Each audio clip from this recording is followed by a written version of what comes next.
ఇప్పుడు మనకి కేంద్ర ప్రభుత్వ ప్రజలకు వరాలు అనే బుక్లో మనకు అంతా ఇచ్చినారు. మనం ఏమేమి కార్యక్రమాలు చేసుకోవాలో, మన నందికొట్కూరు రూరల్ మండలంలో మనం ఏమేమి కార్యక్రమాలు చేసుకోవాలనేది ప్రతి ఒక్కటి దీంట్లో మన ఊరు మన జెండా. ఇప్పుడు మనం మన నందికొట్కూరు రూరల్ మండలంలో 12 గ్రామాల్లో మనం జెండా ఎగరేయడం జరిగింది.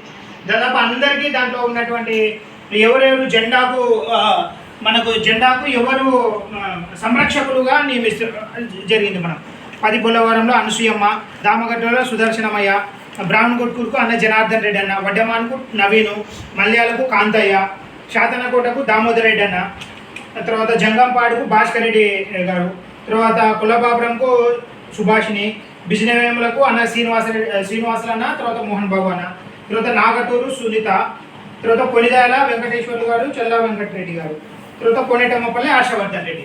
ఇప్పుడు ఇది మన జెండా సంరక్షకులు. 12 ఊర్లలో 12 జెండాలకు అక్కడ జెండాకు ఎవరైనా హాని తలపెట్టినారా, లేదంటే మన జెండాని ఏమైనా మార్చాలనా, ఏదైనా కార్యక్రమాలు ఉన్నప్పుడు మన యొక్క ఏవైతే మనకు ముఖ్యమైన కార్యక్రమాలు ఉన్నాయి మన పార్టీలో, ఈ కార్యక్రమాలను ఖచ్చితంగా ఎప్పుడు చేసుకోవాలా, అప్పుడు అక్కడ జెండా దగ్గర మనం చేసుకునే కార్యక్రమం. మళ్ళీ తర్వాత మన పంచనిష్టలు.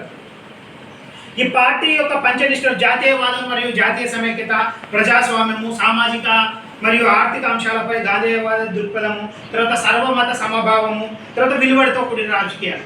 మన పార్టీని బలోపేతం చేయడానికి మన నందికొట్కూరు రూరల్ మండలానికి మన అన్న వచ్చినటువంటి మన రాజేశ్వర రెడ్డి అన్న ధన్యవాదాలు చెప్తున్నాం. అన్న ఇప్పుడు మన నందికొట్కూరు రూరల్ మండలానికి ఇన్ఛార్జిగా భారతీయ జనతా పార్టీగా ఉన్నారు. అన్న ఇప్పుడు ప్రజెంట్గా వచ్చేసి మన అనుబంధ సంస్థ అయినటువంటి భారతీయ కిసాన్ మోర్చాలో రాష్ట్ర కార్యవర్గ సభ్యులుగా ఉన్నారు. కాబట్టి మన అన్న సహకారాలు అన్నీ ఉంటాయి. మనం ఇంకా మిగతా మన మిత్రులు వచ్చే లోపల మనం కొన్ని కార్యక్రమాలు డిస్కస్ చేసుకున్నాము. అదేవిధంగా మనం పంచ పరివర్తన ఇవన్నీ చూసుకుంటూ తర్వాత మనం ఈ ఎస్ఐఆర్ కార్యక్రమంలో కూడా మనము 32 బూతులు ఉన్నాయి. మనకు ఈ 32 బూతుల్లో 32 మందిని మనము నియమించడం జరిగింది. తర్వాత కొన్ని కారణాల వల్ల మనకు కొత్తగా అవగాహన లేక కొద్దిగా ముందుకు సాగలేకపోయాం. మళ్ళీ 1వ తారీఖు నుంచి దాంట్లో మనం ఎవరికైతే మార్పులు చేర్పులు ఎవరైతే చేసుకోవాలో వాటిని అంతా చేసుకుంటాం. ధన్యవాదాలు అందరికీ. ధన్యవాదాలు.